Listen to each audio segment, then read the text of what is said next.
তো আমাদের Islamic preacher মানে আমাদের ধর্ম প্রচারক মিস্টার তোহা সাহেব কম বেশি আপনারা চেনেন, আমিও তার একজন ভক্ত। বাংলাদেশে যত ইসলামিক প্রিচার রয়েছেন সবারই কম বেশি আমি ভক্ত, ভালো লাগে, তারা খুব সুন্দর করে গুছিয়ে কথা বলেন, শুনতে ভালো লাগে। আসলে থাকি তো পাপের দেশে, কাফেরদের দেশে থাকি, কিন্তু দিন শেষে যখন তাদের ওয়াজটা শুনি মনটা একটু হালকা হয়ে যায়, বুঝছেন, মনটা একটু হালকা হয়ে যায়, তো ভালোই লাগে তাদের কথাবার্তা। তো এখন আমাদের এই তুহার সাহেবের পরিবারের মধ্যে একটা গণ্ডগোল লেগে গেছে। তার যে দ্বিতীয় বউ সাবিকুন নাহার, তার একটা ফেসবুক পেজও রয়েছে। তো সেই ফেসবুক পেজ বা প্রোফাইলে গিয়ে তোফা ভাইয়ার সম্পর্কে মানে যত সব ঘরের কথা বাইরে জানলো কেমনে, একটা ব্যাপার আছে না, ঘরের কথা বাইরে জানলো কেমনে, তো এই কাহিনী শুরু হয়ে গেছে। তো তার বউ ঘরে বিদ্রোহ শুরু করে দিছে। এখন প্রথম বউর খবর তো আর জানি না, তবে দ্বিতীয় বউ যে সাবিকুন নাহার রয়েছে, তো সেই বউ বিদ্রোহ ঘোষণা করছে তোহা ভাইয়ার বিরুদ্ধে গিয়ে। তো এখন তোহা ভাইয়া কী করছে, তোহা ভাইয়া বলে কোন বিমানবালার সাথে পরকীয়া জড়িত, তারপর কোন সুন্দরী মায়ের সাথে আকামে জড়িত, এইসব নিয়ে সে একের পর এক লেখা লিখিয়ে যেতেছে। তো এখন তোহা সাহেবও বিভিন্ন জায়গায় তাকে ওয়াজ মাহফিল করতে হয়, জুম্মার খুতবা দিতে হয়, বিভিন্ন মিছিল মিটিংয়ে যাইতে হয়। তো এইসব যখন পাবলিক প্লেসে চলে আসে, বাংলাদেশে প্রথম শ্রেণীর যে নিউজ পেপারসগুলো রয়েছে তাদের হেডলাইন হয়ে যায়, তো স্বাভাবিকভাবেই তো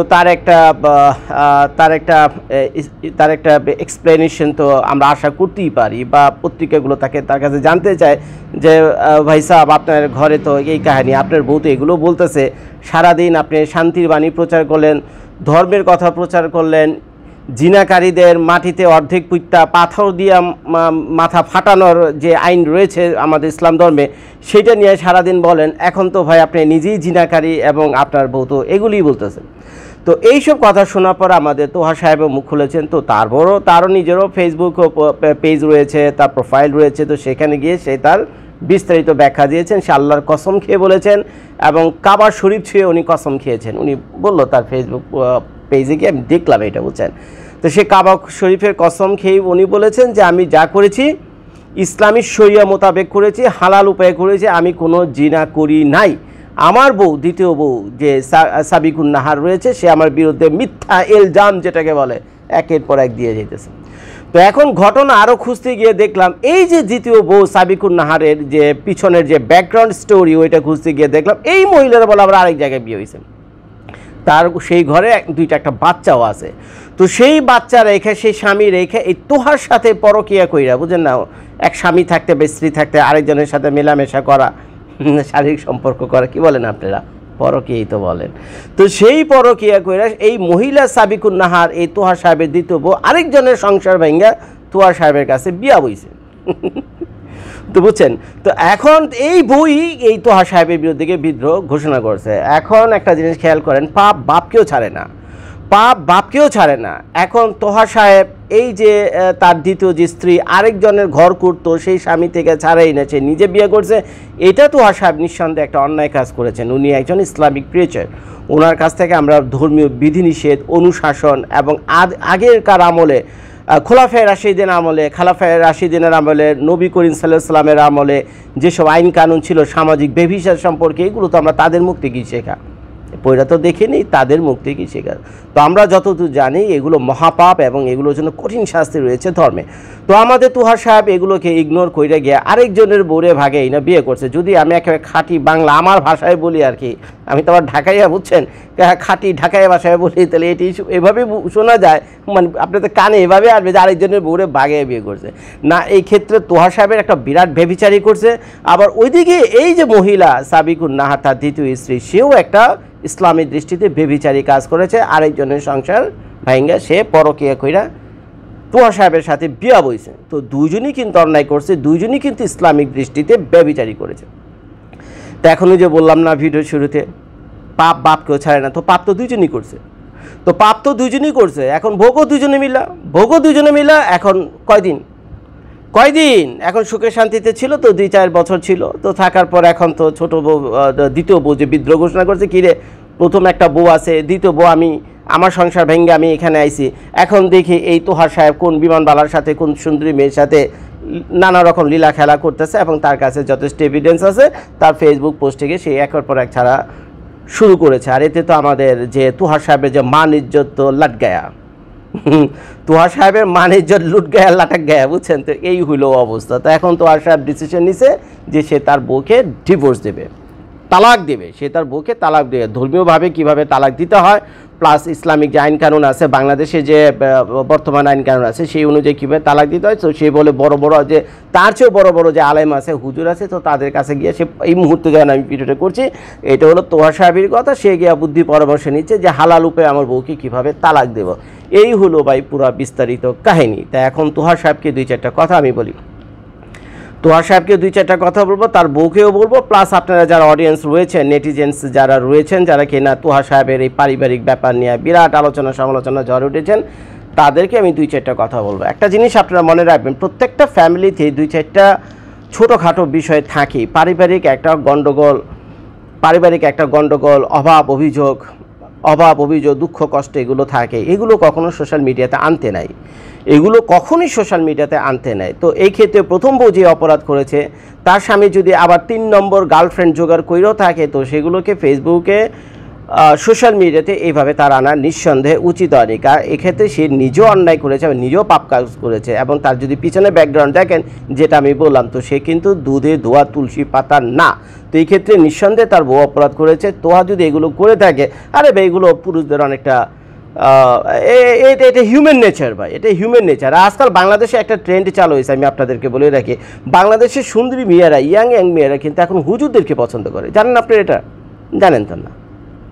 এখন আমি যদি গিয়ে বাংলাদেশে খাড়াই, এই ভিকারুননিসা কলেজের সামনে গিয়ে খাড়াই, আর তোহা সাহেব যদি খাড়ায়, ভাই বিশ্বাস করেন আমার পিছনে একটা মেয়ে আসবে না। আমার পয়সা আছে, গাড়ি আছে, বাড়ি আছে, আমেরিকার পাসপোর্ট আছে, ডিপ্লোমেটিক স্ট্যাটাস আছে, हमको पास सब कुछ है, हमको पास सब कुछ है। और तोहा का पास क्या है? वो तोहा का पास क्या है? तो तोहा का पास है उन एक इस्लामिक प्रीचर, যেটা আবার আমি না। हम तो इस्लामिक प्रीचर नहीं है। তো এখন খেয়াল করে দেন, তার দাড়ি টুপি আছে, তার লেবাস আছে, তার চেহারার ভিতরে নুরানি ছাপ আছে। আর আমার চেহারার ভিতরে দেখেন শয়তানি একটা ভাব চলে আসছে। আমার চেহারার ভিতরে তাকে দেখেন শয়তানি একটা ভাব চলে আসছে। অথচ আমার কিন্তু তোহা সাহেবের সাথে পয়সা করি আল্লাহর রহমতে, আপনাদের দোয়াই ভালোই আছে, ডিপ্লোমেটিক স্টেট আছে। পৃথিবীর 188টা পৃথিবীর 188টা থেকে 190টা দেশে আমি ভিসা ফ্রি যাতায়াত করতে পারি, তাই না? এত বড় ডিপ্লোমেটিক স্ট্যাটাস আমার। আমি আমেরিকাতে থাকি, কয়েকটা বাড়ি আছে, আমার ব্যবসা বাণিজ্য আছে, হামকো বাস সব কুছ है। কিন্তু গিয়ে দেখেন, তারপরে ভিকারুননিসা কলেজের সামনে যদি গিয়ে দাঁড়ায়, তাহলে তোহা সাহেব আর আমি যদি গিয়ে দাঁড়াই, ওনার যে লেবাস, নুরানির চেহারা, যে দাড়ি, আমার তো আবার দাড়িও নাই। বিশ্বাস করেন, তোহা সাহেবের পিছনে লাইন লাগবে মেয়েরা। তোহার পিছনে আমার ছোট ভাই হবে, তোহার জন্য তোহা করি বলি, বুঝছেন? তো তোহার পিছনে লাইন লাগবে মেয়েরা, বুঝছেন? আমার পিছনে কি আসবে না। আমার বাড়ি পয়সা, আমেরিকা পাসপোর্ট থাকা সত্ত্বেও আমার পিছনে কি আসবে না, সবাই তোহার সেই পিছনে গিয়ে লাগবে। কেন? কারণ বাংলাদেশের মেয়েদের মধ্যে একটা সেন্টিমেন্ট তৈরি হয়েছে যে এইসব পাঙ্কুটে যেসব প্লাপানা আছে, বুঝছেন, এগুলোকে একটা ভালো হয় না, এদের নিয়ে ফিউচারে একসাথে ঘর করা, সারা জীবন কাটানো খুব কঠিন কাজ। এর জন্য তারা মনে করে যে হুজুর এবং আলেমদের কাছেই তারা নিরাপদ। তারা নিজেদেরকে মনে করে, এটা হয়তো আমি তাদের শিখে দিইনি, এটা তাদেরকে গিয়ে জিজ্ঞেস করেন এটা তারা কেন মনে করে। তো যার ফলে তারা কী হয়েছে, ইয়াং যে হুজুরগুলো আছে তাদের পিছনে লাইন দেয়। এখন যদি লাইন দেয় সুন্দর সুন্দরী মেয়েরা, তা ভাই হুজুর তোর মানুষ, উনি যতই ইসলামিক প্রিচার হোক বা যাই হোক না কেন, উনি তো দিন শেষে একজন মানুষ, ওনার না তো করা যায় না।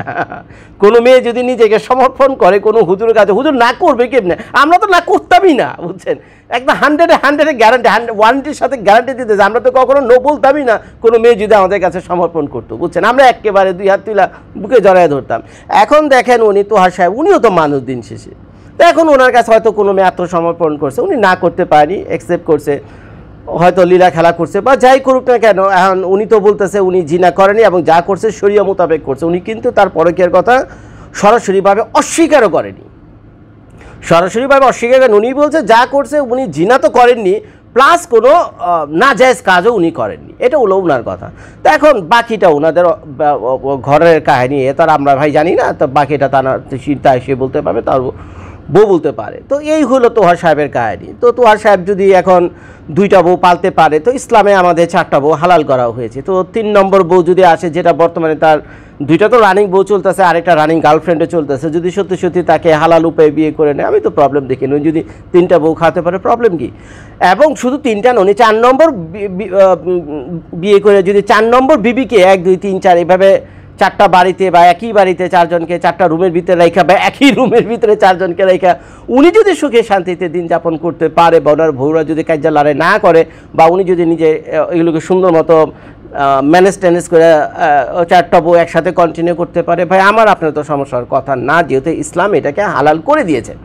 তো কাজেই যারা দিকে তোয়ার সাহেবকে গালাগালি করতেছেন তাদের অনুরোধ করবো, ভাই উনি যদি পারে তো ভাই আপনার সমস্যা কি? এখন আপনারাও বহু মানুষকে আমরা দেখলাম নেটিজেনে যে গালাগালি করতেছে, বের করতেছে হিংসায়, বুঝছেন, যে বেটা চারটা বউ আছে আর চারটা সুন্দরী বউ আছে আর হালা আমরা একটা গার্লফ্রেন্ডও পাই না, বউ তো দূরে থাক একটা সুন্দরী গার্লফ্রেন্ডও পাই না। তো এইসব যাদের ভিতরে হিংসা টিংসা আছে বেশিরভাগ লোকগুলো তারা সমালোচনা করতেছে। আজও আর অনেক মানুষের একটা চুলকানি আছে, বাজে অভ্যাস আছে, হুজুরদের কোনো নেগেটিভ কোনো একটা জিনিস নিউজে আসলেই ও তারা হুজুরদের পিছনে লাগে, এগুলো কিছু মানুষের হলো মাইন্ডসেট আপ, বুঝছেন। তো তারাও এই তোহার সাহেবকে অযথা গালাগালি করতেছেন। তো যাই হোক, ভুলভ্রান্তি তোহার সাহেবের রয়েছে, পাবলিকের কি ভুলভ্রান্তি সেটাও আমি বলে দিলাম, তোহার সাহেবের সাবিকুন নাহার সে কী করছে সেও বলে দিলাম, এবং ইসলাম কি বলে মোটামুটি আমি একটা ফয়সালা কইরেও দিলাম আপনাদেরকে, বুঝছেন। এত তো ইসলাম জানি না, তবে যতদূর হুজুরদের কাছ থেকে শুনেছি সেই অনুযায়ী আমি খুব সহজে এটাকে ফয়সালা করে দেয়। উনি যদি 3 নম্বর যে গার্লফ্রেন্ড রানিং গার্লফ্রেন্ড হচ্ছে উনি যদি বিয়েও করে হালাল উপায়ে, তারপরে আমি কোনো প্রবলেম দেখি না। এখন উনি আল্লাহর রহমতে আমি যতদূর জানি তোহার সাহেবের ইনকাম ভালোই আছে, এখন কইরা যদি 3টা বউ উনি পালতে পারে, 3টা জায়গায় 4টা পালতে আমাদের কোনো সমস্যা না ভাই। বরঞ্চ আলহামদুলিল্লাহ আমি বলবো যে দুইটা মেয়ে সাহারা হয়েছে, বুঝছেন, 2টা মেয়ে সাহারা হয়েছে। বাংলাদেশে যতদূর জানি যে পরিমাণ মেয়ে মানে মেয়ের পরিমাণ হলো বেশি বাংলাদেশে, আর ছেলের পরিমাণ হলো কম। তো প্রত্যেকটা মেয়ের জন্য একটা স্বামী হলে তো বহু মেয়ে আনমেরিড থেকে যাবে বাংলাদেশের স্ট্যাটিস্টিক্স অনুযায়ী, বহু মেয়ে হাজার মেয়ে আনমেরিড থেকে যাবে। তো কাজেই ছেলেরা যদি এখন 2টা বিয়ে না করে তাহলে এই বাকি মেয়েগুলো কোথায় যাবে সেটা তো একটা প্রশ্ন। তো এখন তোহার সাহেব তার খারাপ না, আজ পর্যন্ত তো শুনিনি তোহার সাহেব তার বউদেরকে খোর পোষ যেটাকে বলে ভরণ পোষণ এইগুলি তো কষ্ট দিয়েছে, দেয়নি।